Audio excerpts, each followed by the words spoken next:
Minute 2.5 থেকে 3 ঘন্টা বাসে জ্যামে বসে থাকতে হয়। সবচেয়ে বেশি কষ্ট কিন্তু ও করতেছে এই ব্লগ তৈরির জন্য, বুঝতে পেরেছেন? হ্যালো এভরিওয়ান, আসসালামু আলাইকুম। দিস ইজ জান্নাত, চলে এসেছে আরেকটা নিউ ব্লগ নিয়ে।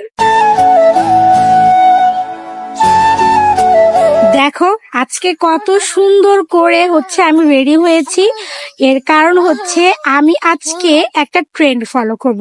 ট্রেন্ডটা অলরেডি সবার ফলো করা শেষ, মানে সবাই ক্রিয়েট করে ফেলেছে আরো কটকটি বছর আগে, বাট আমি এখনো করি নাই। সব ক্রিয়েটররা যেহেতু করেছে আমারও তো করা উচিত, তাই না? তা আমি ভাবলাম যে একটা ব্লগই করে ফেলি, যেহেতু আমার হাজবেন্ডের জন্য করব এটা। এই ট্রেন্ডটাও হচ্ছে এই যে সুন্দর করে শাড়ি পরে হাজবেন্ডকে সারপ্রাইজ দেয়, দরজা খুলে হাজবেন্ড দেখবে, একটা সুন্দর রিয়েকশন দিবে। আমি জানি না আমার জামাই কেমন রিয়েকশন দিবে, ওর রিয়েকশন একদমই ভালো না। ও এদিক থেকে একদমই কাঁচা, মানে এসব রিয়েকশন ওরে দিয়ে হয় না। তারপরে দেখবো, দেখি কেমন রিয়েকশন দেয় আমার এই ব্ল্যাক শাড়িতে। অনেকদিন পর এই শাড়িটা পরি। ওর আবার ব্ল্যাক কালার অনেক বেশি পছন্দ।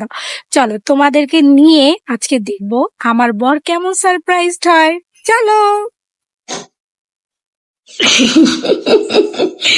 তোমার লেগে সেই কখন থেকে শাড়ি পরে বসেছি, সুন্দর লাগতেছে। 5টা বাজে পড়ছে, 5টা বাজে। আর কয়টা বাজে তো 35-12টা। দেখছো সে কখন থেকে বসে রয়েছি। থাক, তোমারও দোষ নাই, কারণ ভাগ্যই এমন নাকি। জ্যাম রাস্তায় কি করবো। বুঝছি। আচ্ছা থাক, সমস্যা নেই।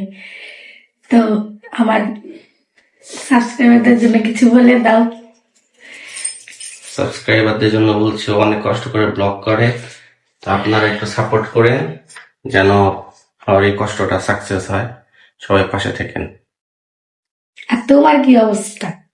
এই জ্যামের ভিতর বসে থাকতে থাকতে একটু বলো, কি কষ্ট তুমিও করতেছো? প্রতিদিনই জ্যাম থাকে, আস্তে আস্তে দেরি হয়। জ্যামের কারণে আসতে দেরি হয়। প্রায় প্রতিদিনই 2.5 থেকে 3 ঘন্টা বাসে জ্যামে বসে থাকতে হয়। এই তো এভাবেই প্রতিদিনের আর কি জার্নি লাইফ। হ্যাঁ, আসলে মেয়ে মানুষের তো জীবনে কষ্ট বলতে কিছুই নেই। মেয়ে মানুষ বাপের বাড়ি যখন থাকে তখন বাপ কষ্ট করে, যখন জামাই বাড়ি থাকে তখন জামাই কষ্ট করে। আমরা শুধু কষ্টগুলা দেখি, আসলে আমাদের কিছুই করার নাই। এখন কিছু করার একটু ইচ্ছা আছে, যদি আপনারা সাপোর্ট করেন ইন ফিউচারে হয়তো কিছু করতে পারবো আপনাদের ভালোবাসা নিয়ে। এখন নিজের জামাইয়ের জন্য করতে চাই, যেন আমার জামাইয়েরও ভবিষ্যতে একটা না একটা, যে কোনো একটা পরিবর্তন হোক। এটা আমার উসিলায় হোক বা অন্য কারো উসিলায়, চাই যে হোক, একটা না একটা পরিবর্তন হোক, যেটা আমার জামাইয়ের জীবনে একটু শান্তি আনুক।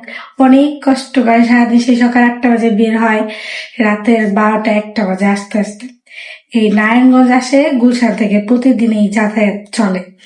তো কিছু করার নাই, শুধু দোয়া আর আমার এই পরিশ্রম। তো আপনারা সবাই একটু সাপোর্ট করবেন, আপনাদের একটু সাপোর্টে অনেক অনেক কিছু হবে আমাদের জন্য। তো আজকের ব্লগটা এই পর্যন্তই, আবার দেখা হবে নেক্সট ব্লগে। হ্যাঁ, আমার চাইতে বেশি কষ্ট কিন্তু ও করতেছে এই ব্লগ তৈরির জন্য, বুঝতে পেরেছেন? ও অনেক সকাল থেকে রাত পর্যন্ত এই ব্লগ ভিডিও করে, এডিট করে, আপলোড করে। তো অনেক পরিশ্রম করছে ও এটার পিছনে। আপনারা সাপোর্ট করেন ওকে, যেন ও উৎসাহটা না হারায়, এগিয়ে যেতে পারে। আপনাদের সাপোর্ট করলে ও আরো উৎসাহিত হবে ব্লগ করার জন্য। আচ্ছা, আজকে ব্লগটা এতটুকু পর্যন্তই, আবার দেখা হবে নেক্সট ব্লগে। আল্লাহ হাফেজ। আল্লাহ হাফেজ।